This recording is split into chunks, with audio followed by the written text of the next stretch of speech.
magandang araw po. Sa mga nakakaalam, wag po yung hula Kailangan ko yung sigurado kayo. Ano po ang gusto?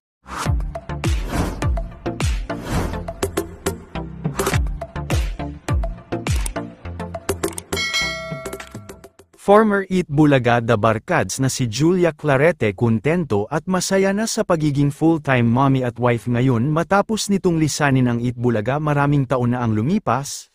Mula sa social media accounts ni Julia Clarete ay masaya nitong ibinabahagi sa publiko ang ilang larawan at videos ng mga kaganapan sa kanyang buhay ngayon kung saan ay abala ito sa pagiging isang full-time mommy at pagiging loving wife. Matatandaan na maraming taon na din ang lumipas matapos lisanin ni Julia Clarete ang Eat Bulaga na naging tahanan din niya sa loob ng isang dekada. Hindi naman din umano naging madali sa kanya ang naging desisyon na ito lalo na at minahal niya ng sobra ang programa. Gayunpaman ay nais niya munang pagtuunan ang kanyang sariling buhay at manirahan na sa Malaysia kasama ang kanyang asawa at anak. Samantala, matapos nga ang ilang taon ay tila marami nga ang natuwa nang makita muli natin si Julia Clarete sa Eat Bulaga bilang isang special guest sa ika-46th anniversary ng naturang noontime show. Marami ang nagbalik tanaw lalo na at sobrang na-miss ng marami si Julia Clarete. Narito panuurin ang mga bidyong na ibahagi. Good morning, guys. I slept a little better this time. But it's 7:45 and I still have a bit of time to sleep because I don't have tutor today. So I have to be at school at 1. More sleep for me. Breakfast muna ako. Matulog ka na lang. Bye. Ay, magandang araw po.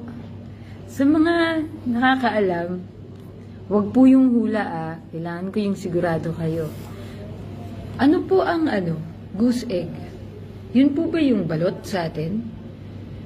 Kasi titikman ko for the first time today. So, nire-research ko kung ano ba ang goose egg. Oh. Ano ba ang goose egg? May nakakaalam po dito sa atin?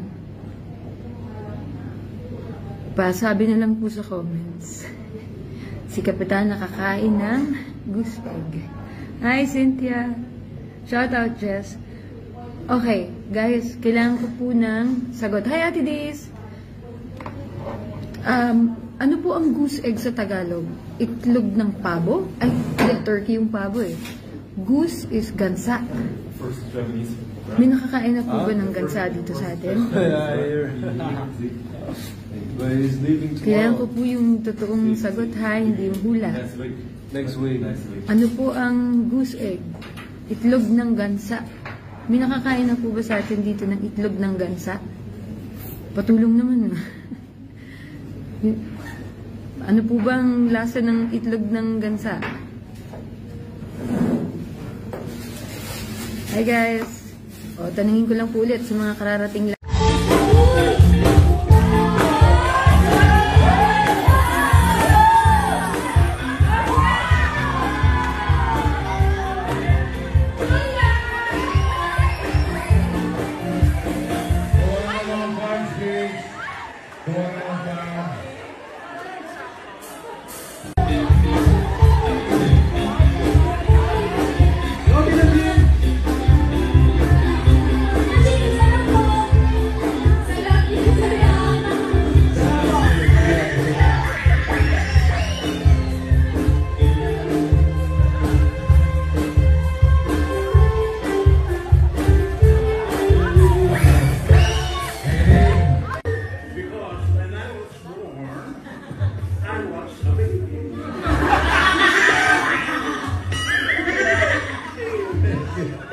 Thank you, Jimmy. Okay. Sino pipiliin mo para sa first country? Guess what? Wow! Oh, wait. Salpika rice. And Cindy